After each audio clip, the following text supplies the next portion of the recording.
नमस्कार दर्शक बंधु, आज हूँ रविवार दिन अक्टोबर मास 26 तारिख। आसतु जानिबा आजर संपूर्ण खबर और देश दुनियार सबु बड़ खबर उपरे नजर पकाइबा। प्रतिदिन एमिति न्यूज वीडियो सर्वप्रथमे देखिबा पई आम चैनल टी सब्सक्राइब करिनियंतु। तेबे आसतु आजर गुरुत्वपूर्ण खबर गुड़िक उपरे नजर पकाइबा। आजर प्रथम खबर रही राज्य में 27 रु आरंभ हेबो वर्षा। दक्षिण ओडिशा को रेड अलर्ट। 28 और 29 तारिख में दक्षिण ओडिशा को रेड अलर्ट। पवन को नहीं मध्य रेड अलर्ट जारी करिछि पाणीपाग विभाग। दक्षिण ओडिशा रे सर्वाधिक पवन 60 रु 70 एवं झटका पवन 80 जाए रहिबो। दक्षिण ओडिशार 5 जिला को सर्वाधिक पवन नहीं रेड अलर्ट जारी करा जायछि। 27 रु आरंभ हेबो वर्षा। 28 और 29 रे वर्षा सह पवन रहिबो। गंजाम, गजपति, रायगड़ा, कोरापुट, मालकानगिरी रहिबो सर्वाधिक पवनर प्रभाव। 30 रे भी हालुका वर्षा हेबो। 26 रु 30 मत्स्यजीवी को समुद्र मना। समस्त बंदर गुड़िकर 3 नंबर विपद संकेत दि जाइछि। वर्तमान गोपालपुर ठारे दक्षिण पूर्व बंगोपसागर रे 1040 किलोमीटर दूर रे संभाव्य बात्या रही। स्थलभाग छुईबा बेले यह भीषण बात्यार रूप नेब। संभाव्य बात्या मांथा को नहीं समुद्र उपकूलवासी को माइक जोगे सतर्कता। बालेश्वर जिला भोगराई ब्लॉक मत्स्य विभाग पक्षर पश्चिमबंग दीघा निकट उदयपुर ठारू तालसारी, विचित्रपुर और कार्तिकनीय समुद्र मुहाण पर्यंत समस्त मत्स्यजीवी को डाकबाजी यंत्र द्वारा सजग रहिबा सतर्क करा जायछि। परवर्ती खबर रही आसिला बड़ खबर। कमिला सुना दर। आगकू आहुरी कमी पारे सुना रेट। झियो बाहाघर रे सुना किणिबाकू चाहुथिबा लोकंको पई खुशी खबर। कमिला सुना दर। निवेशकों द्वारा लाभ। पर्वपर्वाणी चाहिदार ह्रास। वाणिज्य उत्तेजना ह्रास जोगु सुना दर रे बड़ ह्रास घटिछि। बुधवार अपराह्न 5टारे देशर फ्यूचर्स बजार मल्टी कमोडिटी एक्सचेंज रे सुना दर मात्र 6 मिनिट रे 10 ग्राम पिछा 50। आगामी दिन में फ्यूचर्स बजार रे सुना दर 1.5 लाख टंकारु 1,10,000 टंका पर्यंत ह्रास पाइपारे। विशेष कथा हेउछि सुना दर एहार रेकर्ड स्तर रु प्राय 12,000 टंका ह्रास पाइछि। सेपटे रूपा दर मध्य ह्रास पाउछि। भारतीय फ्यूचर्स बजार रे रूपा दर 4% ह्रास पाइछि। फल दर किलोग्राम पिछा 1,44,000 तलकू आसी। रूपा दर 26,500 रु अधिक ह्रास पाइछि।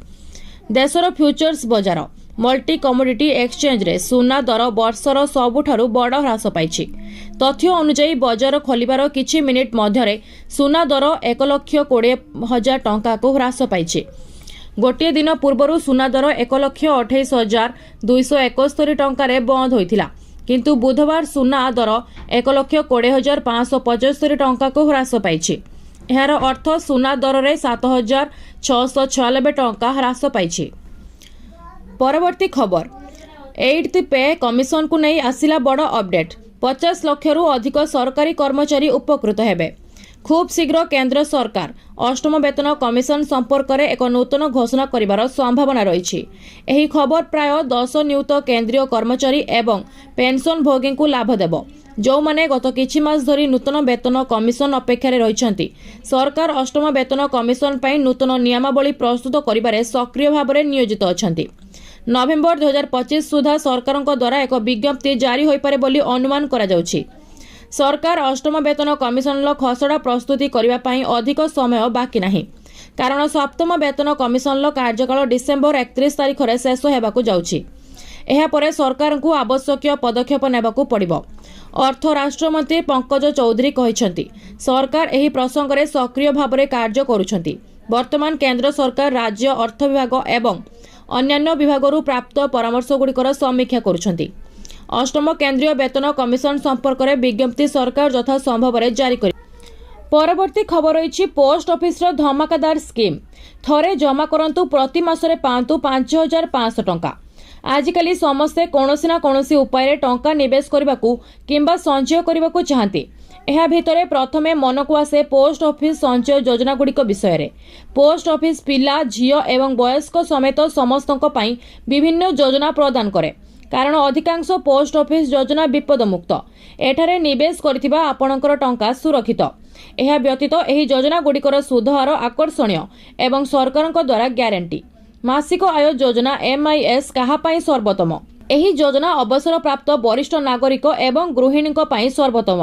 ଆପଣଙ୍କୁ 5 ବର୍ଷ ପାଇଁ ଏକକାଳୀନ ଜମା କରିବାକୁ ପଡ଼ିବ।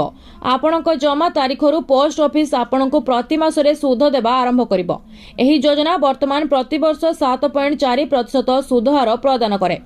ଏହା ବ୍ୟାଙ୍କଗୁଡ଼ିକ ଅପେକ୍ଷା ଅଧିକ। ଆପଣଙ୍କ ଜମା ପରିମାଣ ସମାନ ରହିବ। ପ୍ରତି ମାସରେ ଆପଣଙ୍କର ପୋଷ୍ଟ ଅଫିସ୍ ଆକାଉଣ୍ଟରେ ସୁଧ ଜମା ହେବ। ପରବର୍ତ୍ତୀ ଖବର ଜିଏସଟି 3 ଦିନରେ ମିଳିବ ଜିଏସଟି ପଞ୍ଜୀକରଣ ମଞ୍ଜୁରୀ। ଜିଏସଟି ହାରକୁ ସରଳ କରିବା ପରେ ଏବେ ସରକାର ଜିଏସଟି ପଞ୍ଜୀକରଣ ପ୍ରକ୍ରିୟାକୁ ସରଳ କରିବାକୁ ଯାଉଛନ୍ତି। ନଭେମ୍ବର 1ରୁ ମାତ୍ର 3 ଦିନରେ ଜିଏସଟି ପଞ୍ଜୀକରଣ ମଞ୍ଜୁରୀ ମିଳିପାରିବ। ଏନେଇ ଅର୍ଥମନ୍ତ୍ରୀ ନିର୍ମଳା ସୀତାରମଣ ସୂଚନା ଦେଇଛନ୍ତି। କେନ୍ଦ୍ର ସରକାର 1 ନଭେମ୍ବର 2025ରୁ ଜିଏସଟିର ଦାବି ଏକ ନୂତନ ଏବଂ ସରଳୀକୃତ ପଞ୍ଜୀକରଣ ବ୍ୟବସ୍ଥା ଆରମ୍ଭ କରିବାକୁ ଯାଉଛନ୍ତି। ଏହି ବ୍ୟବସ୍ଥା ଅନୁଯାୟୀ ନୂତନ ଆବେଦନକାରୀ ମାତ୍ର 3 କାର୍ଯ୍ୟ ଦିବସ ମଧ୍ୟରେ ଅନୁମୋଦନ ପାଇବେ। ସରକାରଙ୍କର ଜିଏସଟି ସଂସ୍କରଣ ଅଂଶ ଭାବରେ ଜିଏସଟି ପରିଷଦ ଏହାକୁ ଅନୁମୋଦନ କରୁଛି। ସ୍ୱୟଂଚାଳିତ ହେବ ପଞ୍ଜୀକରଣ। ଏହା ପଞ୍ଜୀକରଣ ପ୍ରକ୍ରିୟାକୁ ସରଳ କରିବ ଏବଂ ମାନବ ହସ୍ତକ୍ଷେପ ହ୍ରାସ କରିବ। ନୂତନ ବ୍ୟବସ୍ଥା ଅନୁଯାୟୀ 2ଟି ବର୍ଗର ଆବେଦନକାରୀ ସ୍ୱୟଂଚାଳିତ ଭାବରେ ପଞ୍ଜୀକୃତ ହେବେ। ତଥ୍ୟ ଏବଂ ବିପଦ ବିଶ୍ଳେଷଣ ଉପରେ ଆଧାର କରି ସିଷ୍ଟମ ଦ୍ୱାରା ମନୋନୀତ ହୋଇଥିବା ବ୍ୟକ୍ତି ଏବଂ ଯେଉଁମାନଙ୍କର କର ଦାୟିତ୍ୱ ପ୍ରତି ମାସରେ 2.5 ଲକ୍ଷରୁ କମ୍ ହେବ। ପରବର୍ତ୍ତୀ ଖବର ରହିଛି ପୁଣି ଡାଉନ୍ ହେଲା ଆଇଆରସିଟିସି ୱେବସାଇଟ୍। ଟିକେଟ୍ ବୁକିଂ ସ୍ଥଗିତ। ଭାରତୀୟ ରେଳବାଇର ସରକାରୀ ଟିକେଟ୍ ବୁକିଂ ପ୍ଲାଟଫର୍ମ ଆଇଆରସିଟିସିର ୱେବସାଇଟ୍ ଗୋଟିଏ ସପ୍ତାହ ମଧ୍ୟରେ ଦ୍ୱିତୀୟ ଥର ପାଇଁ ଡାଉନ୍ ହୋଇଛି। ଦୀପାବଳି ପୂର୍ବରୁ ବ୍ୟବହାରକାରୀମାନେ ୱେବସାଇଟ୍ ଏବଂ ଆପ୍ ମାଧ୍ୟମରେ ଟିକେଟ୍ ବୁକିଂ କରିପାରିନଥିଲେ। ପୁଣି ଥରେ ଅନେକ ବ୍ୟବହାରକାରୀ ଆଇଆରସିଟିସି ୱେବସାଇଟ୍ରୁ ଟିକେଟ୍ ବୁକ୍ କରିବାରେ ସାହାଯ୍ୟ ଏବଂ ସମସ୍ୟା ବିଷୟରେ ଅଭିଯୋଗ କରିଛନ୍ତି। This site is currently unapproachable. Please try after some time ପୁଣି ଥରେ ଦୃଶ୍ୟମାନ ହେଉଛି। ଏହାର ଅର୍ଥ ହେଉଛି ଏହି ସାଇଟ୍ ବର୍ତ୍ତମାନ ଅପହଞ୍ଚ ଦୂରତାରେ ଅଛି। ଦୟାକରି କିଛି ସମୟ ପରେ ଚେଷ୍ଟା କରନ୍ତୁ। ଦୀପାବଳି ପୂର୍ବରୁ ମଧ୍ୟ ଉପଭୋକ୍ତାମାନେ ଟିକେଟ୍ ବୁକ୍ କରିବାରେ ସମସ୍ୟାର ସମ୍ମୁଖୀନ ହେଉଥିଲେ। କିଛି ଘଣ୍ଟା ପରେ ଆଇଆରସିଟିସି ସର୍ଭର ପୁନଃ ଚାଲୁ ହୋଇଗଲା, ଯାହାଫଳରେ ରେଳଯାତ୍ରୀମାନେ ପୁଣି ଥରେ ଟିକେଟ୍ ବୁକ୍ କରିପାରିବେ। ବର୍ତ୍ତମାନ ଆଇଆରସିଟିସି ଦ୍ୱାରା ଏହି ବିଷୟରେ କୌଣସି ସରକାରୀ ବିବୃତ୍ତି ଜାରି କରାଯାଇନାହିଁ। ଆଇଆରସିଟିସି ୱେବସାଇଟ୍ରେ ଏହି ସମସ୍ୟା ପାର୍ବଣ ଋତୁରେ ଲକ୍ଷ ଲକ୍ଷ ରେଳଯାତ୍ରୀଙ୍କୁ ଅସୁବିଧାର ସମ୍ମୁଖୀନ କରୁଛି। ପରବର୍ତ୍ତୀ ଖବର ରହିଛି ଆସିଲା ବଡ଼ ଅପଡେଟ୍। ସୁଭଦ୍ରା ଯୋଜନାର ଚତୁର୍ଥ କିସ୍ତିରେ ମିଳିବାକୁ ଯାଉଛି 10,000 ଟଙ୍କା। ତେବେ ଗତ ମାସ ଅଗଷ୍ଟ 9 ତାରିଖରେ ଯେଉଁ ମହିଳା ଆଉ 21 ବର୍ଷର ଝିଅମାନଙ୍କୁ ମିଳିନି ତାଙ୍କ ପାଇଁ ଖୁସି ଖବର। 30 ତାରିଖରେ ମିଳିବାକୁ ଯାଉଛି ସୁଭଦ୍ରା 10,000 ଟଙ୍କା। ହଁ ଦର୍ଶକ ବନ୍ଧୁ, ଆସିଲା ବଡ଼ ଅପଡେଟ୍। ସୁଭଦ୍ରା ତୃତୀୟ କିସ୍ତି ଯାହାର ଆସିନି ତାଙ୍କୁ ପୁଣି ଏହି ଦିନ ମିଳିବ ଚତୁର୍ଥ କିସ୍ତି ସହିତ 10,000 ଟଙ୍କା। 2 ଲକ୍ଷରୁ ଅଧିକ ନୂଆ ହିତାଧିକାରୀଙ୍କୁ 9 ତାରିଖ ଦିନ ପାଇଥିଲେ ସୁଭଦ୍ରା ଟଙ୍କା 5,000 ଏବଂ ଯେଉଁମାନେ ପ୍ରଥମ କିସ୍ତି ଏବଂ ଦ୍ୱିତୀୟ କିସ୍ତି ପାଇନଥିଲେ ସେମାନଙ୍କୁ 15,000 ଟଙ୍କା ଗୋଟେ ସାଙ୍ଗରେ ମିଳିଥିଲା। ଏହି ଦିନ 200 କୋଟି ବାଣ୍ଟିଥିଲେ ମୁଖ୍ୟମନ୍ତ୍ରୀ ମୋହନ ମାଝୀ। ଆଉ ସେହି ସମୟରେ କେତୋଟି ମହିଳା ଆଉ 21 ବର୍ଷର ଝିଅମାନେ ଏକାଥରେ 3ଟି କିସ୍ତିରେ 15,000 ଟଙ୍କା ପାଇଥିଲେ। ଉପମୁଖ୍ୟମନ୍ତ୍ରୀ ପ୍ରଭାତୀ ପରିଡ଼ା ଏହି ଅବସରରେ କହିଥିଲେ ଯେ ମହିଳା ସଶକ୍ତ ହେଲେ ବ୍ୟବସ୍ଥା ସୁଦୃଢ଼ ହେଲେ ଦେଶର ବିକାଶ ହେବ ବୋଲି। ଯେଉଁମାନେ ବର୍ତ୍ତମାନ ସୁଦ୍ଧା ବି ସୁଭଦ୍ରାର ଟଙ୍କା ନ ପାଇ ବଞ୍ଚିତ ଅଛନ୍ତି ସେମାନଙ୍କୁ ଚଳିତ ମାସରେ ଏକାଥରେ 2ଟି କିସ୍ତିର 10,000 ଟଙ୍କା ମିଳିବ। ତେବେ ଆପଣମାନେ ଆମକୁ କମେଣ୍ଟ କରି ନିଶ୍ଚୟ ଜଣାନ୍ତୁ ଯେ ଆପଣମାନେ କେତୋଟି କିସ୍ତିର ଟଙ୍କା ପାଇସାରିଛନ୍ତି। ପରବର୍ତ୍ତୀ ଖବର ରହିଛି ଏହି ଦିନ ଆସିବ ପିଏମ୍ କିଷାନ ଟଙ୍କା। ଭାରତ ଏକ କୃଷି ପ୍ରଧାନ ଦେଶ। ଚାଷୀମାନେ ଆମ ଦେଶରେ ଅର୍ଥନୀତିର ମେରୁଦଣ୍ଡ। ତଥାପି ଆଜି ମଧ୍ୟ ଦେଶର ଲକ୍ଷ ଲକ୍ଷ ଚାଷୀଙ୍କ ଆର୍ଥିକ ଅବସ୍ଥା ଖରାପ। ଚାଷୀଙ୍କ ଆର୍ଥିକ ସୁରକ୍ଷା ସୁନିଶ୍ଚିତ କରିବା ପାଇଁ ଭାରତ ସରକାର ପ୍ରଧାନମନ୍ତ୍ରୀ କିଷାନ ସମ୍ମାନ ନିଧି ନାମକ ଏକ ଗୁରୁତ୍ୱପୂର୍ଣ୍ଣ ଯୋଜନା କାର୍ଯ୍ୟକାରୀ କରୁଛନ୍ତି। ପ୍ରଧାନମନ୍ତ୍ରୀ କିଷାନ ସମ୍ମାନ ନିଧି ଯୋଜନା ଅଧୀନରେ ଯୋଗ୍ୟ ଚାଷୀମାନଙ୍କୁ 3ଟି କିସ୍ତିରେ ବାର୍ଷିକ 6,000 ସିଧାସଳଖ ସହାୟତା ପ୍ରଦାନ କରାଯାଏ।